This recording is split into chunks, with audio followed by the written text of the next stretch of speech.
con más información aquí en De 6 a 9. Vamos a conocer ahora qué plantea el nuevo reglamento sobre los centros de rehabilitación, ¿no es cierto? En pocos meses ha habido incendios en 12 centros de rehabilitación con muertos, encerrados, en fin, ¿qué es lo que está sucediendo sobre ese tema? Eso es lo que vamos a discutir hoy. ¿Es esta una población olvidada? ¿Es esta una población sobre la cual se vulneran derechos fundamentales?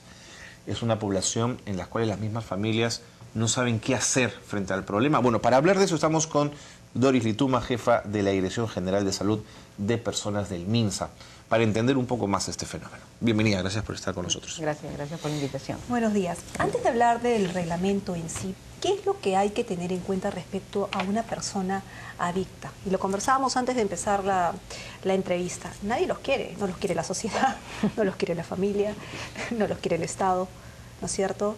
Es una situación bastante complicada. ¿De quién es la responsabilidad de un adicto? Es una situación complicada, efectivamente. Yo primero quiero agradecerle estar acá, poder explicar un poco estos temas. Lamentar profundamente, y el Ministerio lamenta estas muertes. Y tratar de explicarlo es complicado porque creo que es una responsabilidad compartida de todos, de la sociedad, porque esta mirada de los centros de adicción es una mirada de la parte final, de gente que ya ha consumido y que tiene consumo por mucho tiempo y que llega a estos estados de adicción y que realmente son un problema social para la familia, para el Estado, para la sociedad, para la comunidad, ¿no? Nadie quiere tener un vecino, ¿no? Y ese es todo un tema. Pero efectivamente nosotros tenemos que trabajar, y el Ministerio está trabajando en tratar de empezar desde el principio del tema de prevención y de promoción de estilos de vida, que los chicos, desde los niños de los colegios y los adolescentes sepan, conozcan y sepan los riesgos que se tienen cuando se hace el consumo de drogas y evitar llegar a estos estados extremos, ¿no? Que es el consumo de adicción y los adictos en general. Desde ese estilo, lamentablemente hay una gran cantidad de adictos. El Estado tiene un centro modelo de rehabilitación, que es el Centro de Rehabilitación de Ñaña, que nos permite tener a un grupo lamentablemente muy pequeño, de 60 camas que tenemos en ese centro de rehabilitación, que tiene todo el modelo que debe tener un centro de rehabilitación, que consta, bueno, de amplios espacios para deporte, para rehabilitación, para hacer trabajos, por ejemplo, carpintería, jardinería, porque es parte de rehabilitación. Ellos son responsables un poco de la limpieza del establecimiento, del lavado de su ropa, porque es parte de la integración a la familia también, ¿no? Entonces, creo que es un tema... Si me permites, sí, doctora Lituma, pero lo complejo también es que hasta el mejor centro de rehabilitación no puede garantizar, si no ataca el problema por todos sus frentes, la rehabilitación de estos muchachos y muchachas que caen en drogas, ¿no es cierto? Así es. Pero, por ejemplo, Ñaña, Ñaña ha logrado y logra rehabilitación de pacientes. ¿Cuánto es el porcentaje de éxito? Está en un 70-80% de éxito, y yo creo que es importante porque los pacientes regresan, después que salen, que son 9 a 12 meses de internamiento, ellos salen y tienen un control, primero mensual, después cada 3, cada 6 meses, conforme se van alejando. Yo he tenido la oportunidad de visitar y de encontrar pacientes que ya están rehabilitados, ya han empezado a trabajar, han recuperado a su familia, que la habían perdido durante esta época, y eso es importante. ¿Y qué posibilidades hay de replicar ese modelo desde la mirada estatal y no dejar esto en manos de privados que a veces utilizan esto para lucrar y para aprovecharse del drama de muchísimas familias? Es cierto, el Estado, a través de los hospitales, porque el Centro de Rehabilitación de Ñaña pertenece al Emilio Valdizán, que es un hospital, tiene aproximadamente 120 camas en total en todos los establecimientos de salud. Ñaña es nuestro modelo, ha sido reconocido internacionalmente. El replicarlo, estamos en eso, estamos tratando de ver las posibilidades de hacer nuevos centros de rehabilitación para adictos, especialmente uno para damas, porque el que tenemos es básicamente de mujeres, de varones. Y lo otro que estamos haciendo, bueno, es tratar de regular el establecimiento de centros de rehabilitación. Sabemos que existen muchísimos, que están muchos básicamente ligados al tema espiritual, religioso, y que no cumplen realmente las normas que deberían tener estos centros de rehabilitación. Y por ahí estamos tratando regulados o registrados para nosotros, formalizados, que es el caso de este último que ha sucedido. Tenemos aproximadamente 250 a nivel nacional, ¿no? Pero que ya vemos que aún así no siguen todas las normas que deberían seguir, porque estos establecimientos, más allá de cumplir con las normas terapéuticas, tienen que cumplir con las normas de defensa civil, que es importante, la seguridad civil, y las normas municipales. Y las normas municipales, pero obviamente. Si mañana yo tuviese un capital y decido poner un centro de... Tengo que acudir al Ministerio de Salud para tener una autorización. Cuéntenos de ese proceso, ¿cómo hacen estos centros? Estos centros tienen que tener primero registrarse como una empresa.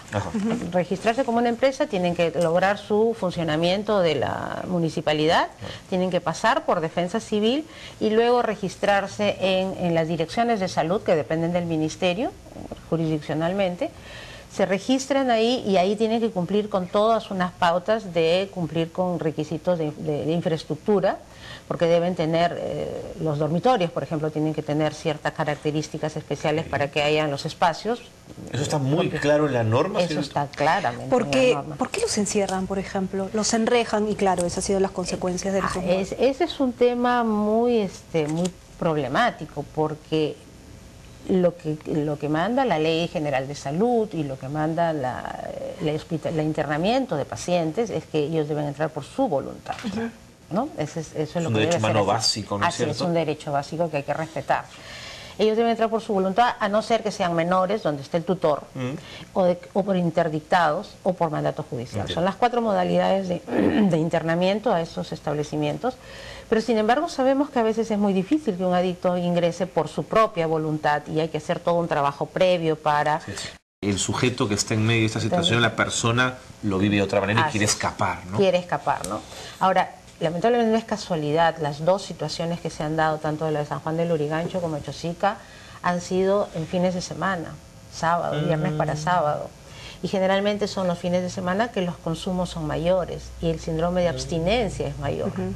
¿No? Entonces es importante. Y el reglamento, por ejemplo, contempla que debe haber una persona responsable para atender estas crisis, porque realmente son crisis de abstinencia, que hay que verlas. Y si la crisis es muy grande y no puede ser dominada, porque estos centros evidentemente no son hospitales, ¿no? Son centros de internamiento, deben ser derivadas a un hospital para atender la crisis y poderla revertir. Bueno, puedo leer entre líneas que como es fin de semana también hay menos personal y por tanto lo más fácil es encerrarlos. Es probable que sea eso, ¿no? Eso ya es... pero eso debe estar escrito y el reglamento justamente contempla eso, ¿no? La persistencia de personal estable en los establecimientos. La drogadicción, ¿no es cierto? La adicción, ¿es política pública? Es una política pública. ¿No es cierto? Nosotros ¿Y hay presupuesto que respalde precisamente una política pública de ese tipo? Por supuesto. Nosotros ahorita, bueno, nosotros estamos viendo esta parte final, como les decía, ¿no? Nosotros estamos ahorita tratando de fomentar promoción de vida y estilo saludable y evitar que se lleguen a estos extremos. Y en ese sentido, un tema y un problema que tenemos es los pocos especialistas psiquiatras. Tenemos muy pocos, tenemos 400 inscritos en el colegio médico, 260 aproximadamente, nada más, trabajando en el sector público, ¿no? Entonces no podemos cubrir y satisfacer las necesidades. Entonces lo que se está haciendo ahora es capacitar a los médicos generales para que puedan tener la posibilidad de atender las primeras partes de estos inicios de adicciones para poder, bueno, en casos graves, derivarlos ya a un psiquiatra, ¿no? Sin embargo, mientras ustedes van avanzando por esa línea y probablemente con los escasos recursos que el MINSA tiene para esto, por otro lado, investigaciones de CEDRO hablan de la proliferación de la microcomercialización de droga y el acceso cada vez mayor y más joven al consumo de drogas. ¿Cómo ponemos esto en una balanza para hacer un equilibrio?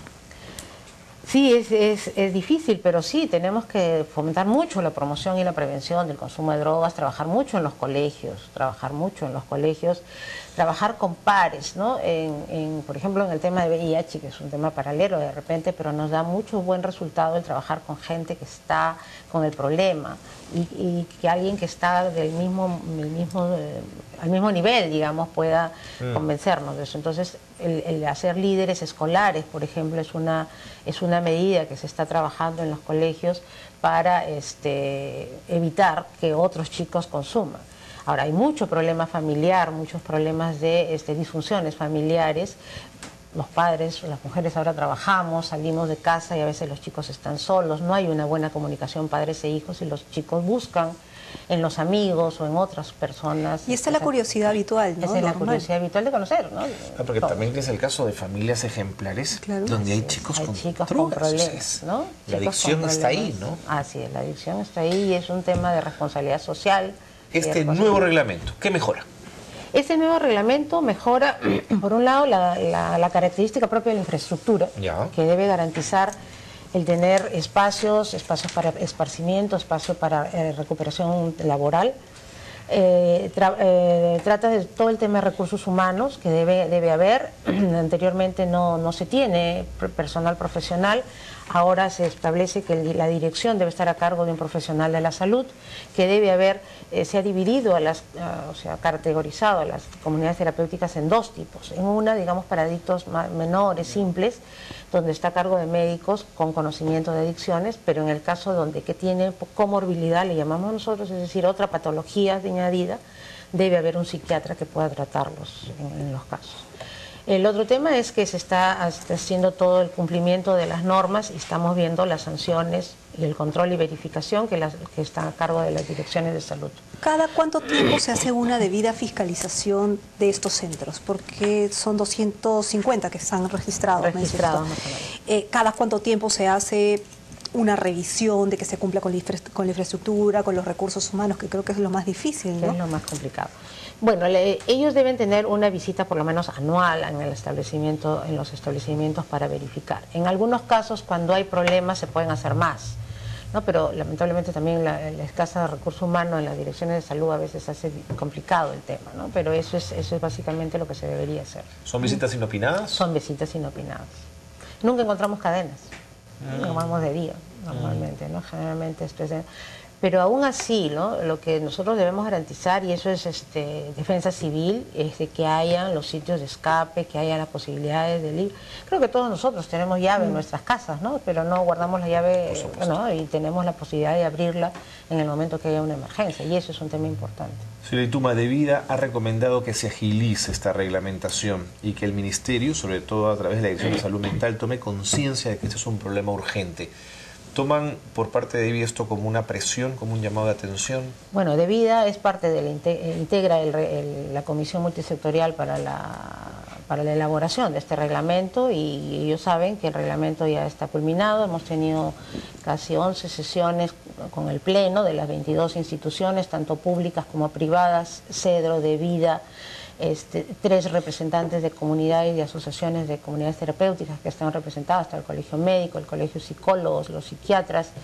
En fin, creo que ha habido una apertura muy grande para que esta comisión pueda llegar a su fin. Ha sido difícil ponernos de acuerdo y estabilizar estos 54 artículos que completa el reglamento. El reglamento está aprobado por todas las partes y estamos en las fases finales del informe para poder ser aprobado.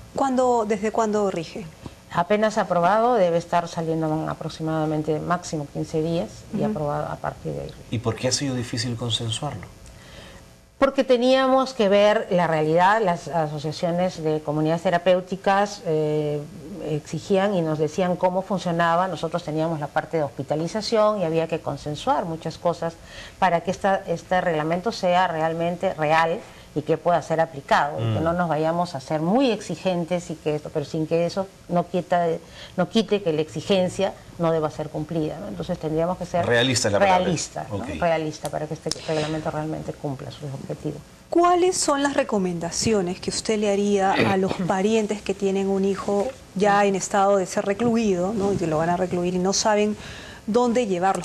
¿Qué son los requisitos que debe pedir para que fehacientemente, con seguridad, dejen a su hijo y que finalmente no vengan después y sea más adicto y además tenga otras cosas encima, ¿no? O enfermedades o hábitos? Claro. Bueno, lo que una familia debe exigir es que el establecimiento esté con licencia de funcionamiento por la municipalidad, que haya sido visto por Defensa Civil y que tenga el certificado de Defensa Civil que haya sido examinado, y que en el tema de infraestructura haya sido inscrito en el Reglamento Nacional de Establecimientos de Salud, que lo hace el Ministerio de Salud, y que deben exigir el programa terapéutico. Creo que eso es básico y fundamental, aparte de estas otras tres que son reglamentarias, pero exigir que el establecimiento tenga un programa terapéutico, qué cosa es lo que este usuario va a recibir, tanto en la parte de tratamiento, en la parte de su tratamiento psicológico, psicoterapéutico y el tema de rehabilitación y para la reinserción social. Entonces, garantizando todo eso y haciéndoles visitas, porque ellos tienen, si bien es cierto, cuando un usuario ingresa en los primeros tiempos, se permite que la familia, en lo posible, no lo visite muy frecuentemente para lograr afianzarse en el establecimiento, pero después debe tener visitas frecuentes y deben posibilidad de ir y tener contacto con el establecimiento para que vean realmente cuál es el sentido. Algunos de estos centros de rehabilitación, por ejemplo, ponen énfasis o el acento en el tema de la oración como método terapéutico. Hay otros muy conocidos, por ejemplo, que usan técnicas incluso mucho más arriesgadas, el uso de la ayahuasca, por ejemplo, en algunos centros, en algunos lugares del país. Mi pregunta es si el Ministerio de Salud puede intervenir en el método terapéutico y decirles, eso que están ustedes usando no se aplica. A partir de ahora ustedes no pueden usar un método como este. Bueno, el Ministerio de Salud lo que puede es reglamentar y ver los tipos de programas terapéuticos que usa. Ajá. Y esos programas terapéuticos son revisados como parte de la supervisión. Y el consentimiento informado, que es otro tema que me olvidaba, es importante también, que debe ser usado para que estos usuarios ingresen al establecimiento. Pero el programa terapéutico es parte de la revisión, de la supervisión. Que usted puede decir que este programa es inaplicable. Así es, por supuesto. Ajá. Claro, porque solamente con religión no es que se vaya a salvar una adicción. Claro, pero eso no quiere decir que, bueno, la espiritualidad es importante para todos, ¿no? Cada uno podemos respetar la religión que tengamos con un plan, ¿no? O sea, la parte espiritual es importante, como parte de un todo, ¿no? Yo creo que es importante la espiritualidad. Muchas veces la gente se asila en eso, pero también tiene que tener la otra parte, ¿no? La parte de la responsabilidad. Ahora, estamos hablando de adictos y pensando en adicción a drogas, pero las adicciones pueden ser, y lo son, cada vez más amplias. Más amplias. Al sexo, al trabajo, a los ludopatía, ¿no es cierto? Así es. ¿Estas adicciones también están comprendidas en estos centros o ya involucran otros niveles de tratamiento? Agarran otros niveles de tratamiento porque estos son centros de adicciones, drogadicción. Básicamente drogadicción. Y este reglamento es básicamente para drogadicción. Así es. Creo que es la ley que salió en esa lógica. Correcto. Muy bien, muchísimas gracias. No, gracias a ustedes. ¿Esto cuándo entra en vigencia? Apenas enorme, espero que esté en máximo 15 días. Máximo 15 días. Bien, ojalá haya buenas noticias. Gracias por haber estado. Muchísimas gracias. Conversábamos con Doris Lituma, jefa de la Dirección General de Salud de Personas del MINSA, sobre esta vigencia del nuevo reglamento para centros de rehabilitación para adictos. Hacemos una